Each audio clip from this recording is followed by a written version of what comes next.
Why start a podcast? Joining me today is Mary Lee, host of All Things Menopausal, for a conversation about how podcasting creates intimacy, the whisper that led her to start her own show, and what it means for her new business. Mary is a menopause doula, helping women go through this stage of life. She lives in Vancouver Island, Canada, but thanks to podcasting, she is connecting with women from all over the globe. I'm Alison Fraser, host of Women Who Podcast, the show for side hustling women who are ambitious but time limited. Each week, I bring you real life stories and actionable tips to help you create and grow your own podcast. Let's get into it.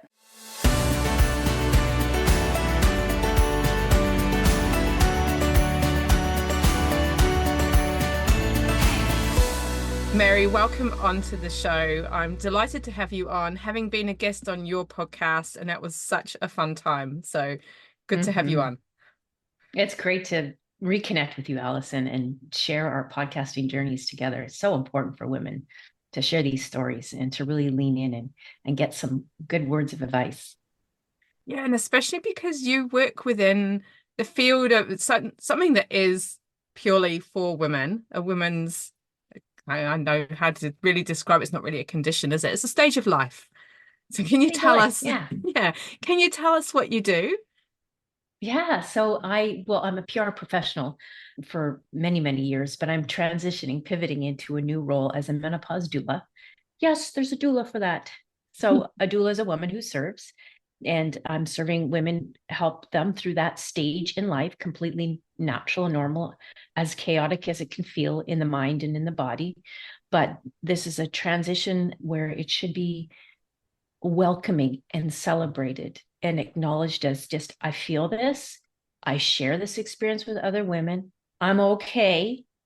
And then from there, we put them in a place of empowerment by educating women with knowledge, information, and offer a variety of symptom management strategies that they can choose from, and also arm them with appropriate information so that when they go in to have that difficult conversation with their doctor, it may not be difficult for everybody, but for many women, they still are being met with a lot of misogyny and ageism, and it's not helpful. And so this way they can go in and say, hey, I'm working with a doula, and this is what I would like to explore, so that they can go into a shared decision making and take agency over their menopause. And that's the role of a doula. And I haphazardly landed on this because I was always doing fitness as a side hustle and podcasting as a side hustle. And so it was a perfect marriage of the two when I landed in this field. And I just said, I love what I'm doing. It's in this arena, and I want to take it on full time. That's why I'm actually going to leave corporate communications, although still using my communication skills to promote the business and market the business. And then just be there to serve women. That is my why. Connect community, connect women with the stories that really impact our lives and can change lives and empower women. And the podcasting, as we have said this before, my show, it's the most intimate form of PR. No other product or service can really reach into and the hearts and minds of clients and prospects and really tap into something that they need to hear in that any given time, and say, yes, this is what I want. This is what I want to buy. This is what I want to seek out for a coach, what have you. So voila, that's what I do as a menopause doula. Oh, there's so many different things there. We could just go down lots of different rabbit holes. But firstly, I'd only previously heard of a doula for pregnancy, but now I'm hearing more of like death doulas and, as you say, menopause doulas. So yeah, just helping people going through whatever they are going through. Yeah. And menopause, I spoke to someone on one of my many earlier episodes who is a doctor who specializes in menopause, and we were talking about how these days women do know so much more about what's going on, and they're not afraid to talk about it so much or seek help for it. Previously, I guess in like my mum's era, it's just kind of begrudgingly accept what's going on. This is how life is, and I can't really change it. So, but I think we've had so much education, and yeah, the more that people talk about it, the more we can do better things for ourselves. Yeah, exactly. Conversation creates, or curiosity creates conversation, and conversation opens up an opportunity to invite women to not feel ashamed and embarrassed. Conversation also validates, like, look, we're all going through this. No, we're not alone.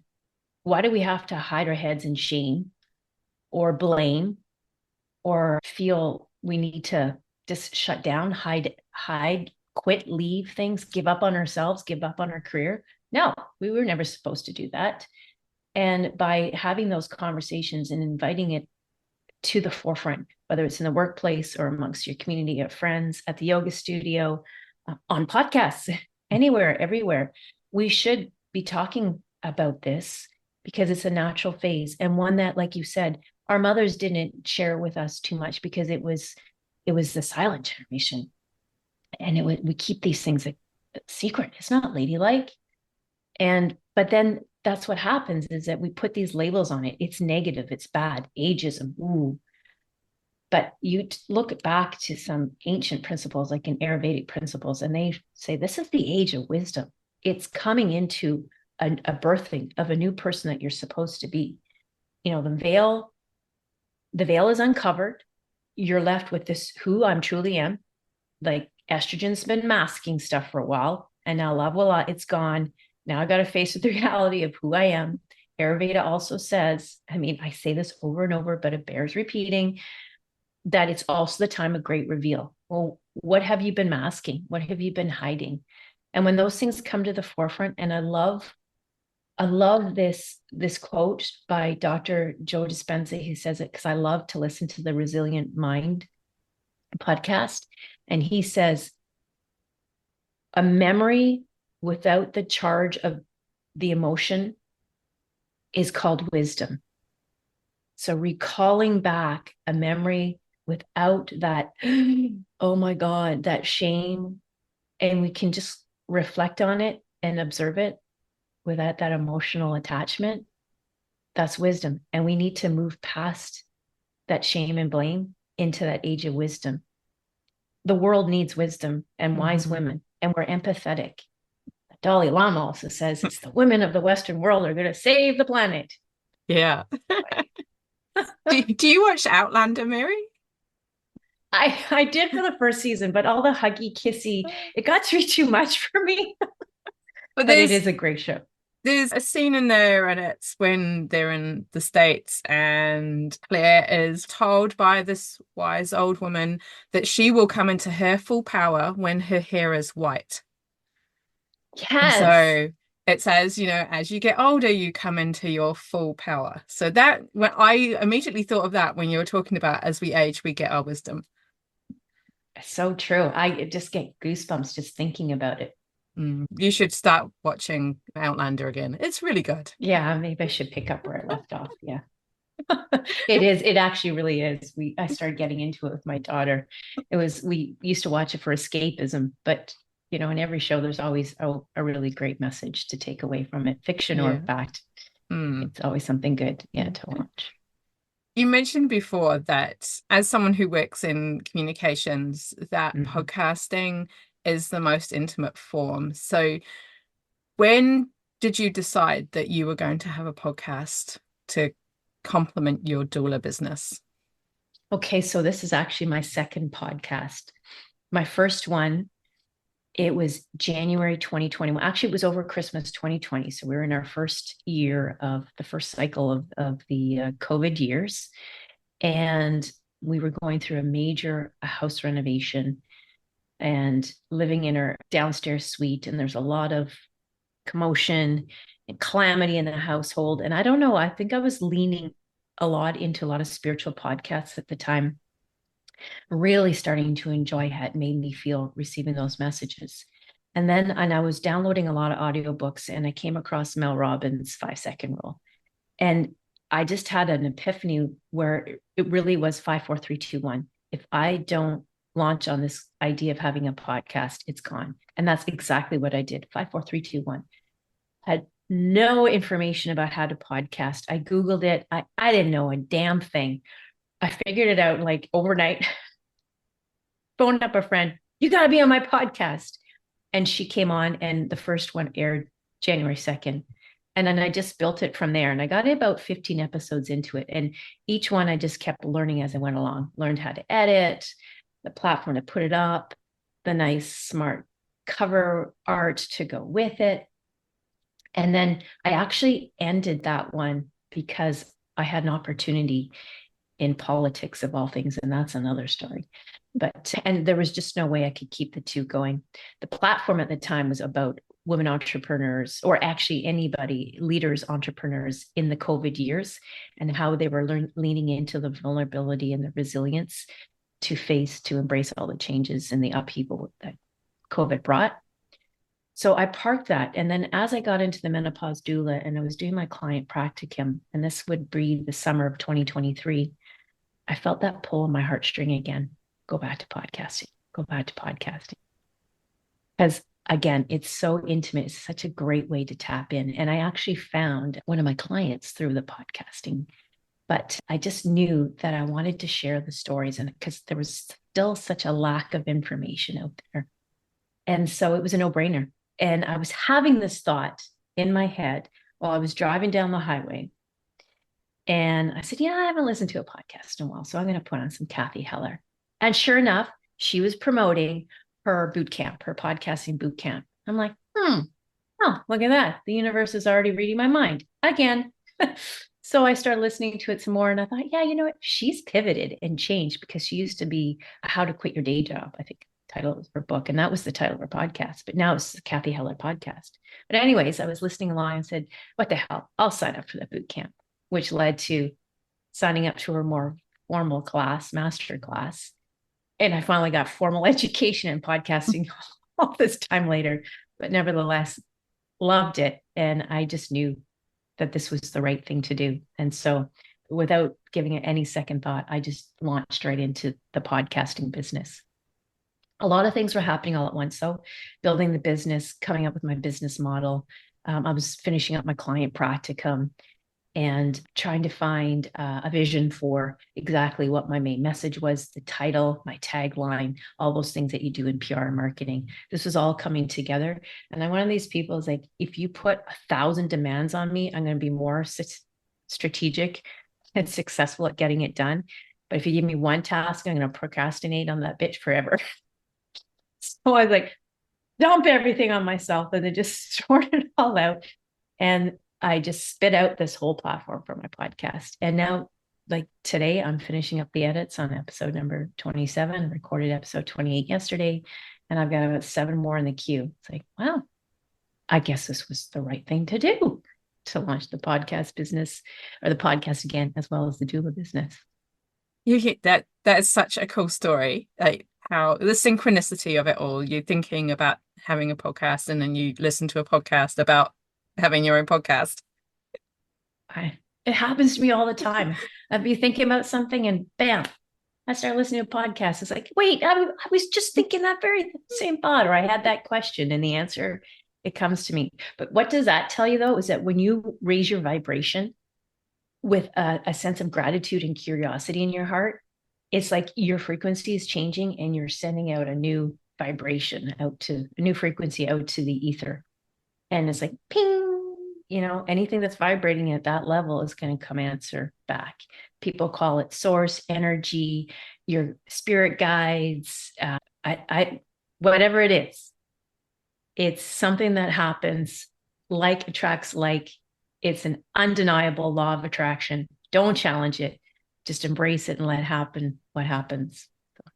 And exactly that's how you and I found each other in our podcasting boot camp. And yeah. And you mentioned before also that you have a client who's come to you through your podcast. Mm-hmm. Was there had they listened to quite a lot of your episodes, or do you know much about their story to get to you? They just happened to have landed on it, and were at a point in their menopause transition where they were just feeling lost, confused, needed some help. And they reached out to me. I was smart enough to create a LinkedIn or a link tree in my Instagram bio that it had all these different connections, one being, to the website, to the podcast. Another one was to click on a form that says, you want to work with me. I'm, looking for clients. And she clicked on it and filled out the form. And so I emailed her back. And again, we can work in the virtual space. You don't have to be in the same community to work with a client, a patient. So she was in Alberta. I'm in British Columbia, reached out to me, and we took it from there and said, okay, this is how I'm going to run my business. We're going to start. And fortunately, though, because of my doula training, and one of our modules is all on establishing your business. So at least I had the foundation there of all the things you need to do for your client intake form. And I had envisioned already how I wanted to structure the first few visits. So when she reached out to me, I had everything in place and I just could bring her through the journey. And since then I've been sharing it, and so many women are saying, I'm really enjoying listening to your podcast and waiting for my digital course to release so that I can, bring them on board and help them in their journey. Yeah. That's so cool. So you've had a client, like a one-on-one, but you've got a course coming as well. I have a digital course coming as well, and I don't mind revealing it because I pay attention. I ask a lot of questions, and because I'm still in corporate PR and working in the corporate workplace, I'm hearing the same story, and women are getting really frustrated with their journey with their doctor and trying to navigate through the changes and decide whether HRT is going to work for them. So the course is going to be how to talk to your doc. I'm just preparing them on all the steps that they have to do to prepare themselves, both from an emotional level and an intellectual level. We'll touch on emotional intelligence as well, and how to prepare them and prepare their body and their mindset to go in there and advocate for their health and feel empowered doing it. And so that will be the digital course coming up. Yeah. Well, we will have links in the show notes to all of your things, Mary. So anyone's listening and wants to tap into that, they can certainly do that. But you and I both know that with the power of podcasting, you do end up buying from the person that you're listening to.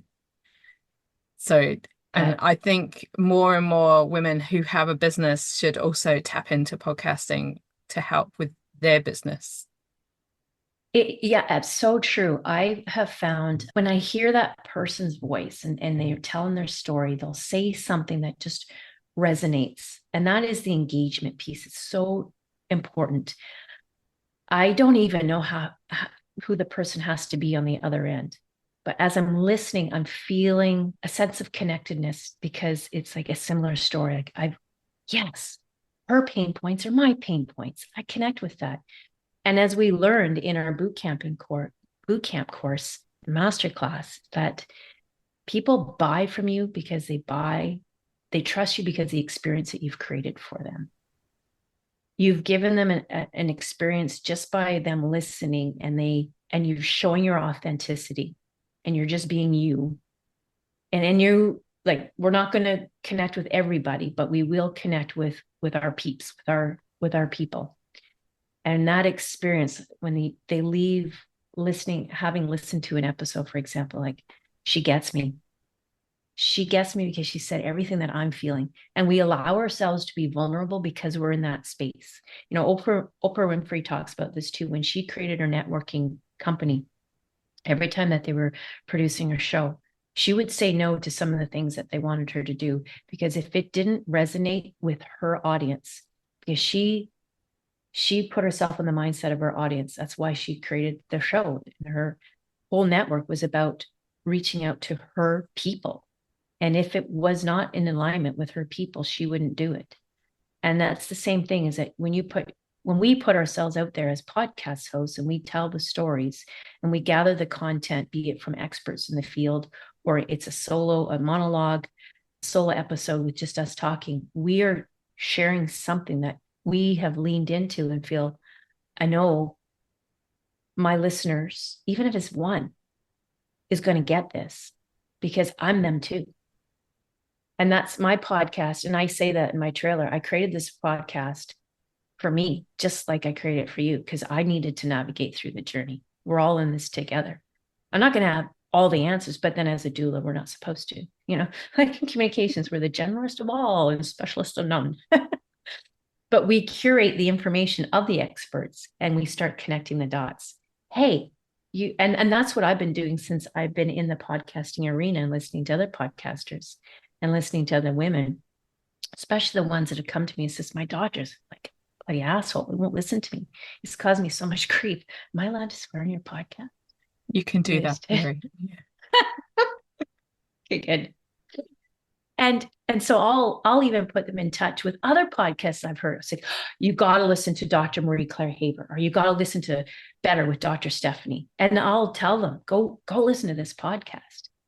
And people just like, oh, that feels great. And in my podcast, I will mention other leaders in the field of menopause because it's all about sharing information. And that's my authenticity. I want women to have an experience that is impactful and powerful for their journey.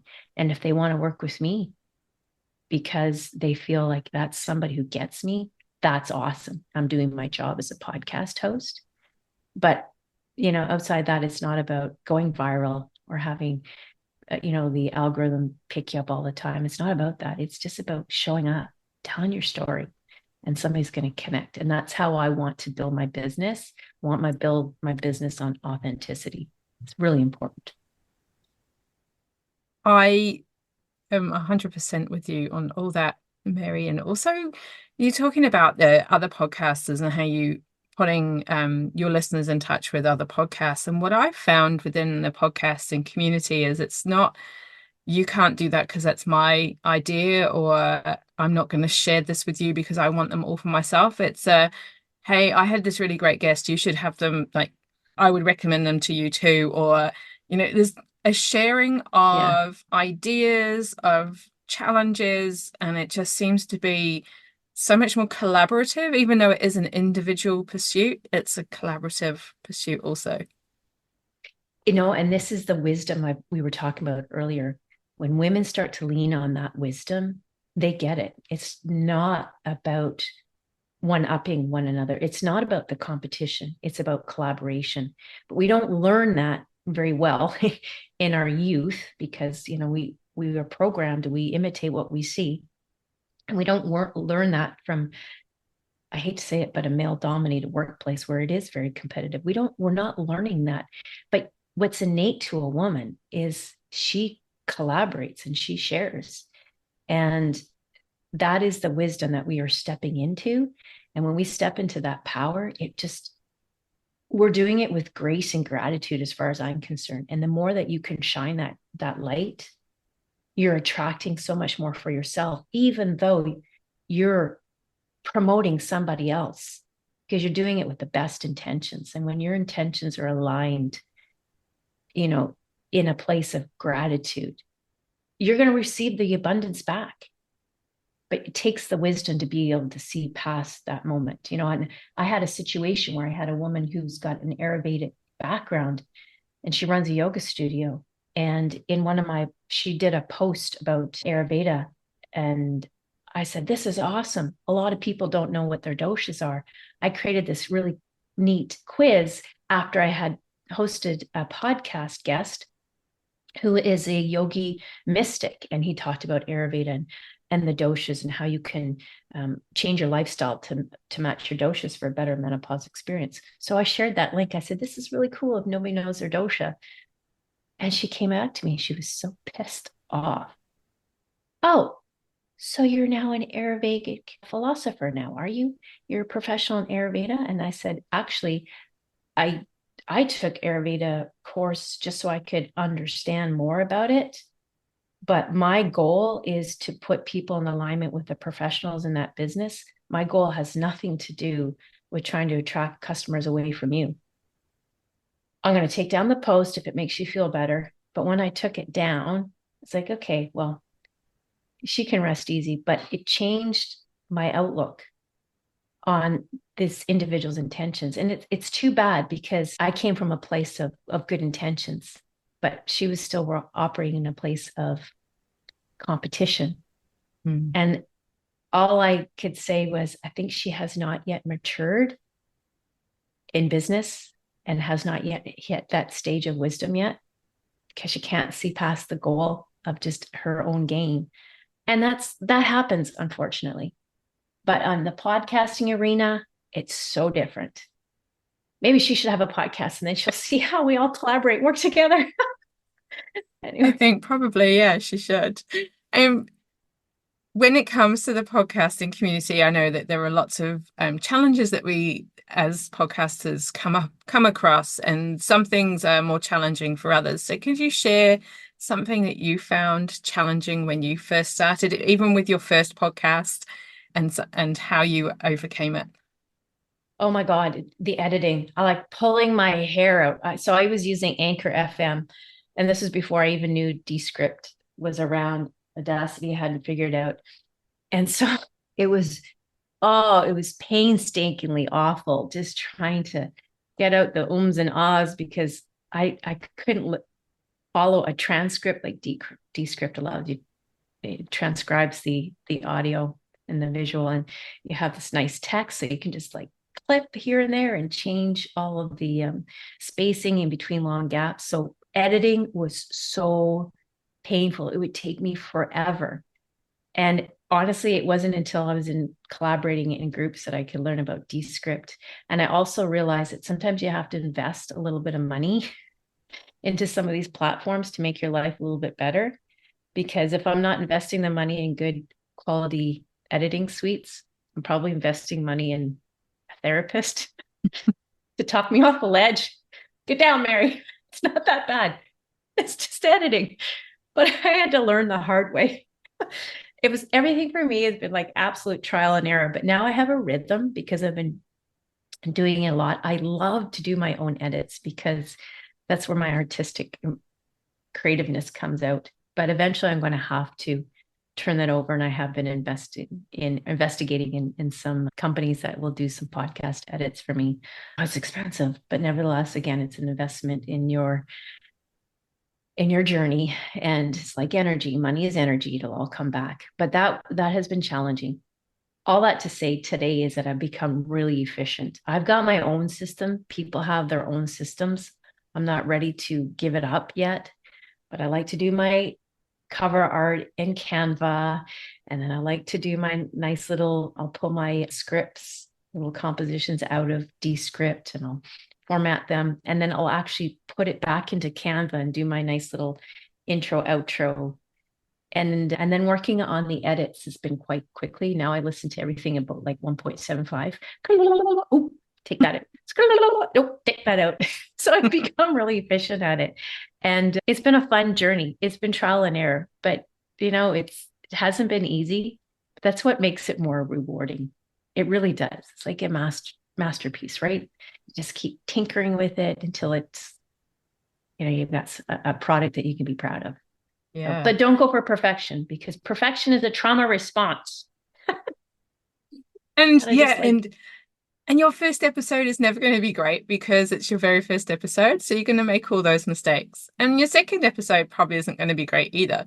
But by the time you get to episode 20, 40, 60, whatever, I mean, it still might not be amazing, professionally produced, but it's going to be way better than the very first ones. oh, absolutely 100%. And you know what, your listeners, well, you don't know, like a listener might not come in until like say episode 20 and they don't know about the other 19 before that. And then they might go back and listen to it. And yeah, they might even pick up saying, oh, yeah, that was pretty rough. And today it's like a nice polished, sound might sound a little bit better, what have you. Although I'm still experimenting with this. I have found my closet is the best place to record. That aside, but yeah, we're constantly adapting and adjusting. And eventually, like I hear stuff all the time on podcasts that are like years into it, and you're like, ooh, that was a little bit rough there, but like, who cares? In the end, it's do it messy, right? As we Yeah. learned, and you get a polished product. And then eventually, when you're really big, you can have a team of hundreds that are doing it for you, like the Mel Robbins podcast. I But love her. ultimately, isn't it the message? Like the content is what listeners are there for. They're not there for the crisp jingle or, whatever effects go into it. Just knock my Yeah, microphone. That's true. That's all fluff. It really is the content. And what did we learn? Like people will come to listen to the guests, but they stay for the host. Hmm. They return back for the host. So, and I listened to a couple of other ones on the platform, like Joyce, for example, and she said about taking breaks and recalibrating to make sure that, as things change, like if your business shifts, you got to take that little bit of break to realign that message.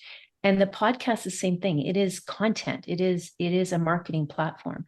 So in a business, if you're realigning and diversifying or recalibrating the mission, vision, and values of the business, that needs to be reflected in your podcast as well. So, if you need to take breaks and do that, and I can foresee that happening at the moment, not right now, but I can foresee that might actually happen. I've already been coming to recognize that my intro, my outro, which is fixed for each episode, will have to shift because I got a new message to add in there. So I got to shift that, and then goes back to tweaking it, making sure the little jingle matches Hmm. with it. And then again, like we said, it's just putting yourself out there and getting that visibility, and that storytelling content will eventually catch on. But I listen to You Are the Brand. Mike Kim is one of my favorite podcasts as a PR practitioner. I listen to him all the time. And he even did one, I think back in February. It was his 10-year reflection because he'd been podcasting since 2014. And he even said consistency and steadfastness over viral content is so much more important. Just keep showing up and allowing, like, slow and steady wins the race, I always say, and just keep showing up and telling those stories, and because that demonstrates to your would-be clients and prospects, this is a person who's continues to be persistent, which tells me that if I work with them, they're going to be persistent with me and they're going to be committed. And that in itself is a message too, an unspoken message beyond just the content. It's that you're always just showing up, and we grow with our podcast. There's such great advice also about the way that you grow inside, with your business. Your podcast will have to grow with you. And yeah, I remember Joyce on my show a few episodes ago. I'll link to that in the show note too, about, just pausing your podcast if your business isn't in alignment anymore. And there are loads of podcasters who've done that. So it's not like we're Yeah. doing anything completely new or anything completely different. People's businesses change all the time. And we're not always Yeah. seeing what they've done before we might come in when they're in the business that aligns with what we need at the time. So, but I'm Yeah. glad you mentioned the other podcasts you listen to. Are there others that you like to listen to that you could share with us? Oh my goodness. Okay. So when it comes to menopause itself, and this is actually the first podcast in the menopause field that I listened to, and it's Not Your Mother's Menopause. Not Your Mother's Menopause, Dr. Fiona Lovely. She's based in Calgary, Alberta as well. I came across her when I was doing research for one of my modules. I had an assignment, one of my modules in the doula course. And from there, it just snowballed because she would mention, she had some great guests on. Some of those guests have podcasts as well. And that was like, okay, number one, I loved this podcast. But then as I got more and more into the menopause field, I started following podcasts where some of my favorite doctors would show up in functional medicine, such as Dr. Sarah Godfrey. She's been on the Huberman Lab podcast. Love that podcast. Dr. Marie Claire Haver. And I mentioned her earlier, who's just on the Mel Robbins podcast. Love the Mel Robbins podcast. That's how I got in the podcasting arena. 5, 4, 3, 2, 1, 5-second rule. I mentioned Not You Are the Brand, Michael Kim, or Mike Kim. Better by Dr. Stephanie, again, functional medicine. And it's not just menopause. She talks about many other things, but I love her podcast as well. Oh my goodness, what else do I love to listen to? Oh, when it comes to like the woo-woo spiritual stuff, I said I like This Is Maria. She's great, and it's Mariya. This is Maria. So many great podcasts I listen to out there. There was one I was listening to, true crime. or Dateline, I think has got a podcast as well. I love listening to some of that. I mean, you need to tap into both hemispheres of the brain, right? Sometimes it's like the I intellectual stuff and others. I was going to ask you about the fun. Like, do you have a fun Oh yeah. podcast that you like? Oh yeah. Oh, that for sure. Well, I have a lot of like meditation podcasts too, but some of the like, oh wow, that's really out there would have to be some of the true crime ones as well. It just gets me thinking like this is such incredible. Some of the how the forensic science and how the detectives go in and solve these crazy crimes that have happened. And then I started listening to a political podcast because I was talking about being in the field of politics for a very short-lived period of time. But it just made me so angry because listening to the State of the Union and how bad our taxes are and gun regulations, I was like, no, I love their arguments, but this is just making me so angry. And I don't want to listen to this anymore. So I ditched that one. Still on my list of podcasts, but I don't listen to it as much anymore. Mhm. And yeah, let me just see. Like, I'm just going to take a quick look at my Spotify here. There's probably so many more, Alison, that I love to listen to. And oh, and I must tell you about this too. It's a little shout out for The Resilient Mind. That's another one I love to listen to. Oh, and the most recent one I've been listening to is Know Thyself by Andre Duquim. Duquim, I should say. It's so good. Yeah, all that woo-woo stuff. So good. But then I lost my train of thought. Oh, yes, I was going to tell you there's this new app. I just happened to come across it the other day, and it's called Snipped, SNPD, where you can listen to podcasts and you can ask AI to do a quick summary. So if you don't have like the 45 minutes or the 3 hours if you're listening to Huberman Lab, you could do like the snip and it'll give you like the Coles Notes, a summary version of everything by chapter and the overarching main themes. And then you can just go in and say, oh, that chapter summary sounds really interesting. You could kind of like go back in and listen just that one chapter. And I'm really impressed now that we can use chapter markers. That's another thing I've learned in my podcasting journey. That is really helpful too, because some people a lot of us don't have time to give a full hour or so to listen to podcasts, but you can go in and look at a chapter and use AI to really name your chapters smartly too. And then that allows your audience just to go in and get one little piece of information. They don't have to take the whole darn show with it. Podcasting is evolving all the time. I'm learning. Gosh, can't keep up. Can't keep up. But it's still fun. Yeah. I got a few quick fire questions for you. So what do you use to record your podcast? I record on Zoom.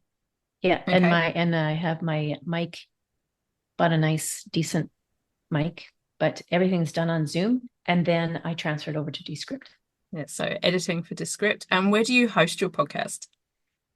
I was on Spotify for podcasters, but I just moved over to Buzzsprout, paid a little bit of a fee to do that. And I'm so much more happier with Buzzsprout and just like the analytics I can track, but more so the layout. I like how it looks when you land on the web page. And even in the show notes, I was finding like Spotify for podcasters. It was all jumbled up and I had to keep going back and put spaces in between paragraphs. It was driving me crazy.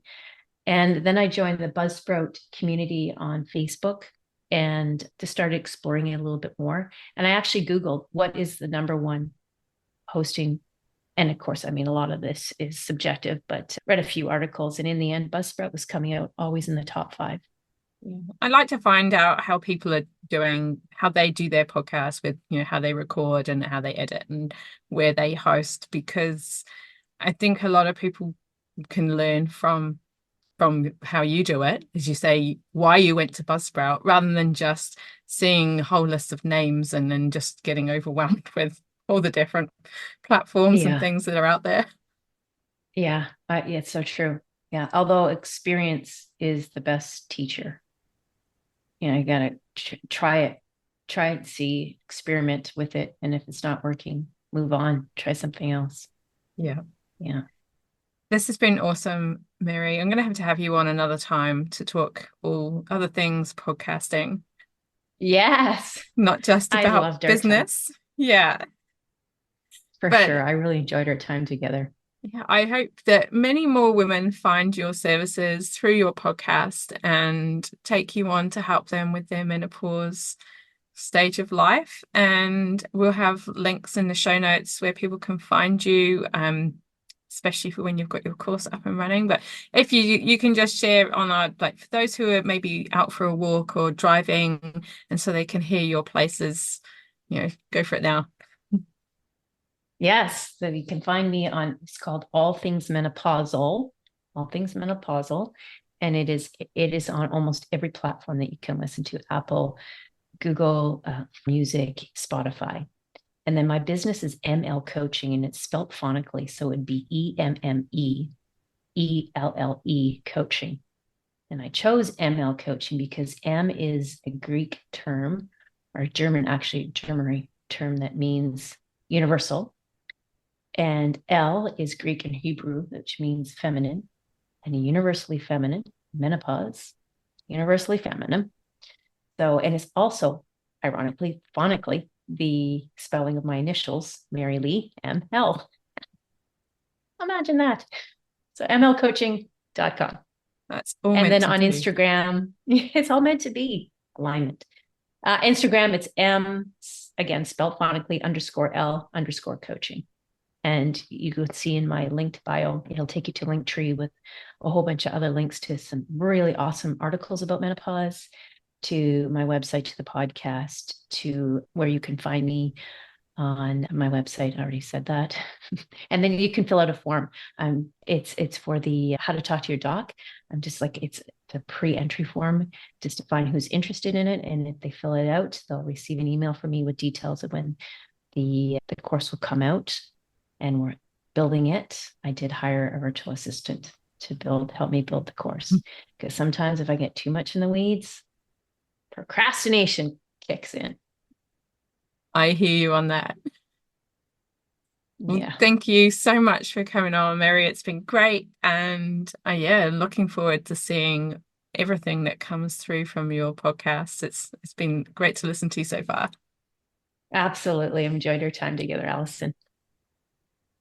If you've been thinking podcasting is for people established in their business, then I hope what Mary had to say has turned that idea around for you. You can start a podcast at any stage of your business, so long as you have an idea of who you want to speak to and what topics you can talk about. I was on Mary's podcast a while back, and I'll link that episode in the show notes, which is where you can also find links to Mary's website and the podcasts she mentions. You can contact me at alison@alisonfraser.co and see if I can help you over at www.alisonfraser.co. I hope you find this podcast helpful wherever you are in your podcasting career. You can help me by leaving a rating or review on whatever app you're listening to this episode on. That would mean the world to me. Thank you for listening. That's it from me this week, and I'll speak to you again soon. You've been listening to Women Who Podcast, the podcast for women with something to say.